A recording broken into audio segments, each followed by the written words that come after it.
بسم اللہ الرحمن الرحیم۔ السلام علیکم ورحمۃ اللہ وبرکاتہ۔ 3 قسم کی عورتوں پر روزہ رکھنا جائز نہیں۔ ناظرین، یہاں 3 عورتیں کسی بھی حال میں رمضان کے مہینے میں روزہ نہیں رکھ سکتی۔ اگر ان میں سے کسی عورت نے روزہ رکھ لیا تو یاد رکھیے ایسی عورت کا روزہ کبھی نہیں ہوگا۔ ایسی عورت کو اللہ تعالیٰ کی طرف سے سخت عذاب ہوگا۔ روزے کی فرضیت کی 3 شرطیں ہیں۔ اسلام میں بالغ، ہوش و حواس اور عاقل ہونا، یعنی کہ روزے ایسے تمام مسلمان مرد اور عورت پر فرض ہیں جو عاقل ہو اور بالغ ہو اور جو اپنے ہوش و حواس میں ہو، یعنی کہ جو پاگل اور دیوانہ نہ ہو۔ ایسے تمام مسلمان عورت اور مرد پر رمضان کے روزے فرض ہیں۔ آپ اس کے علاوہ روزے کی فرضیت ادا کرنے کی 2 شرطیں ہیں۔ پہلی، صحت مند اور تندرست ہونا۔ دوسری، محکم ہونا، یعنی کہ بیمار آدمی اپنی بیماری کی حالت میں اور مسافر اپنے سفر کی حالت میں روزہ چھوڑ سکتا ہے، یعنی کہ ان لوگوں کو رمضان کے مہینے میں روزہ چھوڑنے کی اجازت ہے، مگر یاد رکھیے کہ ایسے شخص رمضان کے مہینے میں روزہ رکھنا چاہیے تو وہ رکھ سکتے ہیں، ان کا روزہ قبول ہو جائے گا، لیکن اگر نہ رکھیں تو ان کو کوئی گناہ بھی نہیں ہوگا۔ جہاں بعد میں ان روزوں کی قضا کر سکتے ہیں، لیکن یہ 3 عورتیں ایسی ہیں جن کا رمضان کے مہینے میں روزہ رکھنا حرام ہے، یعنی کہ ان 3 عورتوں کا روزہ رکھنا جائز نہیں۔ اگر ان عورتوں نے رمضان کے مہینے میں روزہ رکھ لیا تو ان کا روزہ تو کسی بھی حال میں نہیں ہوگا، بلکہ ان کو اللہ کی طرف سے سخت عذاب ہوگا۔ نمبر 1، سب سے پہلی عورت وہ ہے جو حیض کی حالت میں ہو۔ ایسی عورت کا رمضان کے مہینے میں روزہ رکھنا حرام ہے، مگر ایسی عورت بعد میں قضا کرے اور رمضان کے مہینے میں بھول کر بھی روزہ نہ رکھے۔ اگر کوئی عورت حیض کی حالت میں روزہ رکھ لیتی ہے تو اس کا روزہ قبول نہیں ہوگا۔ حدیث شریف میں ہے کہ حالت حیات میں عورت روزہ نہیں رکھے گی اور حیض کی مدت ختم ہو جانے کے بعد اس پر ان دنوں کے روزوں کی قضا واجب ہے، جیسا کہ حضرت عائشہ صدیقہ رضی اللہ تعالیٰ عنہ فرماتی ہیں کہ حضور نبی کریم صلی اللہ علیہ وآلہ وسلم ہمیں انت حیات سے پاک ہونے پر روزے کا حکم فرماتے۔ اس کے علاوہ روزے کی حالت میں اگر مغرب سے پہلے کسی بھی وقت عورت کو حیض آ جائے تو اس کی وجہ سے روزہ فاسد ہو جائے گا اور پاک ہونے کے بعد اس روزے کی قضا رکھنا لازم ہوگا۔ جو عورت حیض و نفاس کی حالت میں ہو اسے کھانا پینا چاہیے، یعنی روزہ داروں کی مشاورت کی وجہ سے تنہائی میں بھی بھوکی پیاسی نہ رہے۔ البتہ اس کے برعکس اگر حائضہ عورت دن کا کچھ حصہ گزرنے کے بعد پاک ہو گئی تو اب دن کے بقیہ حصے میں کھانے پینے سے رکا رہنا چاہیے۔ نمبر 2، دوسری عورت وہ ہے جو نفاس کی حالت میں ہو۔ عورت کے لیے نفاس کے ایام میں نماز پڑھنا تو روزہ رکھنا شرعاً جائز نہیں، البتہ ان ایام کے روزوں کی قضا لازم ہے۔ نماز کی قضا نہیں، نفاس کتنے دن تک شمار ہوگا اور نماز روزے کی کب قضا لازم ہے، اس سلسلے میں تفصیل درج ذیل ہے۔ اگر کسی خاتون کے ہاں پہلی ولادت ہو اور نفاس کا خون 40 دن تک مکمل ہونے پر بھی بند نہ ہو تو اس صورت میں 40 دن تو نفاس کے شمار ہوں گے اور اس سے زائد ایام استحاضہ کے شمار ہوں گے، تو غسل کے بعد ان ایام کی ہر نماز کے بعد باوضو ہو کر نماز ادا کرنا لازم ہوگا اور استحاضہ کے دوران عورت روزہ بھی رکھے گی۔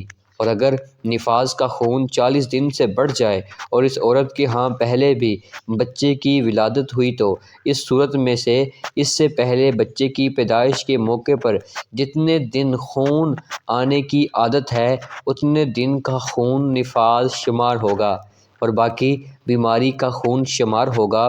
ان باقی دنوں میں رہ گئی نمازوں کی بھی قضا کرنی ہوگی، وہ روزے جو چھوٹ گئے ہیں وہ بھی رکھنے ہوں گے، اور اگر خون 40 دن کے اندر بند ہو جاتا ہے تو وہ مکمل ایام نفاس کے شمار ہوں گے۔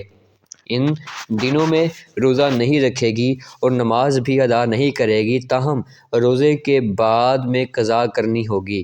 نمبر 3، تیسری عورت وہ ہے حاملہ۔ ایسی عورت کا رمضان کے مہینے میں روزہ رکھنا شرعاً حرام تو نہیں ہے، لیکن ایسی عورت کو روزہ چھوڑنے کی اجازت ہے۔ یعنی حمل والی اور اپنے بچوں کو دودھ پلانے والی عورتوں کو اگر اپنے روزے کی وجہ سے اپنے یا اپنے بچے کی جان کا خطرہ ہو تو ایسی عورت کو اجازت ہے کہ وہ روزہ نہ رکھے۔ اگر حاملہ عورت کو ظن غالب ہو کہ روزہ رکھنے کی صورت میں خود اس کی جان یا بچے کی جان کو خطرہ ہو سکتا ہے تو اس حالت میں روزہ چھوڑ سکتی ہے۔ بعد میں قضا کرنا واجب ہے، لیکن اگر شوہر مالدار ہے، کوئی دودھ پلانے والی عورت رکھ سکتا ہے تو دودھ پلانے کی وجہ سے ماں کو روزہ چھوڑنا درست نہیں۔ البتہ اگر وہ بچہ ایسا ہے کہ سوائے اپنی ماں کے کسی کا دودھ نہیں پیتا، ماں کا روزہ نہ رکھنا درست ہے اور بعد میں قضا کر لے۔ سیدنا انس بن مالک کعب رضی اللہ تعالی عنہ بیان کرتے ہیں کہ نبی اکرم صلی اللہ علیہ وآلہ وسلم نے فرمایا، اللہ نے مسافر کو روزہ اور نماز کا معاف کر دیا ہے۔ اس طرح حاملہ اور دودھ پلانے والے کو بھی سیدنا عبداللہ بن عمر رضی اللہ تعالی عنہ سے حملہ کے بارے میں پوچھا گیا جسے اپنے بچوں کے نقصان کا خطرہ ہے۔ فرمایا، روزہ چھوڑ دے، اس کے بدلے میں ایک مسکین کو ایک مد تقریباً نصف کلوگرام گندم دے دے۔ سنو، لیکن ایسی کون سی عورتیں ہیں جن کو رمضان کے مہینے میں روزہ چھوڑنے کی اجازت ہے؟ نمبر 1، اگر کوئی عورت سفر کی حالت میں ہو یا بیماری کی حالت میں ہو یا پھر اپنے بڑھاپے کی وجہ سے زیادہ کمزور ہو گئی ہو تو اگر اس نے روزہ رکھ لیا تو اس کی جان جانے کا خطرہ ہو سکتا ہے، تو ایسی عورت کے لیے روزے چھوڑنے کی اجازت ہے۔ مگر ایسی عورت کو چاہیے کہ اگر وہ بعد میں صحت مند اور تندرست ہو جائے تو ان روزوں کی قضا کرے۔ اگر بعد میں بھی وہ پھر دوبارہ صحت مند نہ ہو سکی تو اسے چاہیے کہ وہ ان روزوں کا کفارہ ادا کرے، اور کفارہ یہ ہے کہ ہر ایک روزے کے بدلے میں کسی مسکین کو 2 وقت پیٹ بھر کر کھانا کھلایا جائے۔